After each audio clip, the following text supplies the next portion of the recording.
here we are. So, I just wanted to come on here and give you a quick, it's an update about going to Substack, but also just a kind of quick overview because I've realized that some people are a little confused about Substack. And since a lot of us indie authors have kind of gone to Substack after being, well, for the best term, screwed over or hit with a massive surprise on the cost of email aggregators, um, we went to Substack, and I know that there've been some bad things go back and forth. All the platforms have had them, but I believe Substack is really trying to outdo everybody else, and they are really trying their best. So, do I trust any of these platforms with my information? As far as, like, you know, do you trust them to stay open? Do you trust them to allow you to stay on their platform? No, I don't. I used to be very idealistic about stuff like that, but since seeing all of the other people's experiences and having my own experience, I know not to trust every platform. They can do things to your account and you never know. They can do things out of the blue and they don't have to explain things to you. They own the platform. But the cool thing about this, and also with Kit, you can actually export everything. So that's what makes these two email companies so much better than a lot of the others, is because you can actually export. So you can come over here, and you can't see them because I didn't want to show them all to you. But these are your listing of subscribers, and you can actually come over and export.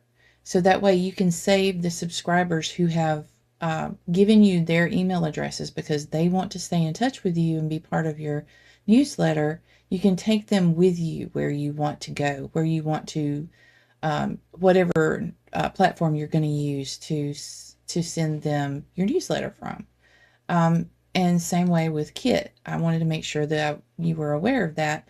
That's very important to authors, indie authors, or anybody that you have decided to follow, because we want to make sure that we stay in touch with you and that you get your updates and that you get your freebies and that you get all of the goodies, that you get the promotions and stuff because you signed up for that. And what I'm saying about trust when it comes to these platforms is that a lot of times platforms do not give you that. So that's what I'm talking about. What I did really like about both of these is that we at least have that much control, in that if Substack or Kit were to tell me, oh no, you can't have your Substack anymore, and we're not gonna, you've got to go through an appeals process, at least I would have an up-to-date listing of my subscribers so that I could get in touch with you and I could continue to give you what you had asked for and what you had signed up for. So I'm going to come back to Substack. Substack is free. I understand that when you go and you try to subscribe to a Substack, that might be confusing, but it is free. Let me show you. When you go into a Substack and you subscribe to something, you can get that for free. You see the different tiers that you have available here. That is where people kind of get confused. So you have a monthly tier, an annual tier that is discounted, a founding member or founding subscriber tier. that is for people who want to give more than just annually. Major supporters there. And then, of course, you have the free tier on the very end, in the right hand side. You don't have to pay to get my newsletter. You don't have to pay to get anybody's newsletter. Okay? You can. We really appreciate it. It goes to support our small business, which actually goes to support other small businesses, editors, readers, artists. Some people pay other people for formatting. There's a lot. Event fees, things like that we need up front. What you're doing to support us as a small business also supports them. But not everybody can afford that. And not everybody's sure when they first subscribe to a Substack whether or not they're going to like it or not. So, if that's the case, just choose none. Free. And that's fine. Don't let it confuse you, okay? Substack is free. This is what I see when I go into Substack for just me. And you can see that I've got all of my labels here. Because down here, you can go and I can either go to aggressively helpful writing advice, which is more my author tube and author format for my blog, or I can go to Rachel's Mischief Maker newsletter, which is the newsletter. But it also turns into a blog. That's what's cool about this. It does a lot, and it's also connected to Notes, which is kind of a social media driver. It's also connected to the ability to make podcasts. I mean, there's just a lot. And on a blog post, people can comment. So, I've got my first post here. This is my wall, I guess is what you would call it, that's ready to go. I am reintroducing myself to my folks here because I've got a bunch of subscribers. And then this is my wall, so you see what I've restacked. Because it's not a post, it's not a repost, it's a stack, Substack. So, yeah, see, I've got JC on here, Russell, James, Heather has shared something that I thought was really, really cool. Lady J. Then you got Mama Maggie letting us know where she stands on her sale right now. Sako puts out their podcast, Sako and the Moon, on here. Jenna's on here. So you see, there's Kay. Kay has the Unbound Circle, which has some amazing things to say about overdoing it. So self-care, things like that. Yeah, this is what it looks like for me on the front homepage. But this, when I go into Rachel's Mischief Maker newsletter, is what you see when you get it. You'll see the newest situation here.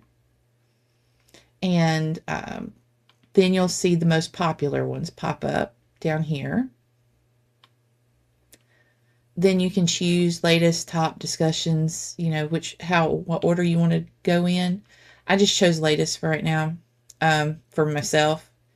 And that way I can tell, where I was and what I was doing in order.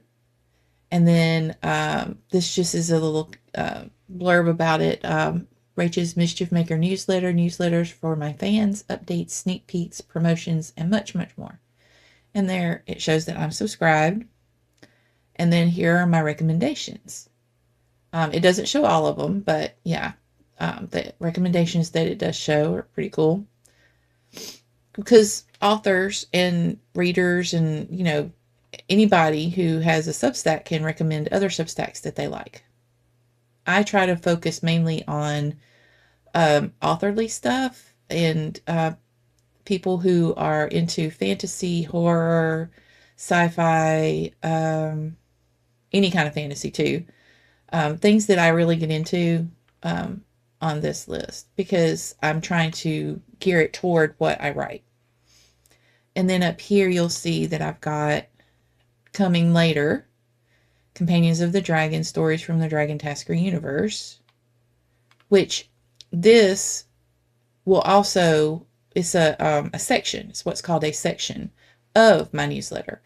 So you guys will get this section. If you're subscribed, you'll get this section with all of the stories that I want to show you, that I want to share with you.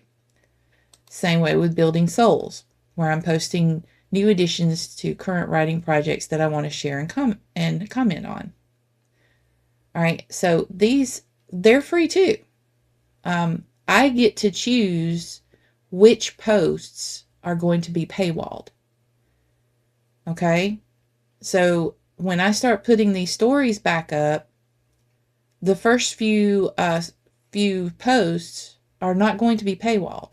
Some of them probably won't be paywalled. There are actually going to be at least one that is a novella that I'm going to go all the way through, and it's not going to be paywalled. Why? Because I actually wrote it for people in my newsletter. So why would I paywall it? Like, you can get it, it's offered with the newsletter. So I'm not going to paywall that, but I'm going to put it up here in case people who have not downloaded the ebook are curious, because I want to make commentary about what I was thinking when I wrote stuff. That's what that one's going to be. Anyway, and you also have access to the archive. Let you see all of it, and it will show you this later. And then the notes, again, that shows the notes that I've restacked and notes that I've written. I haven't written a lot of notes lately, see? So, anyway, that's just an overview.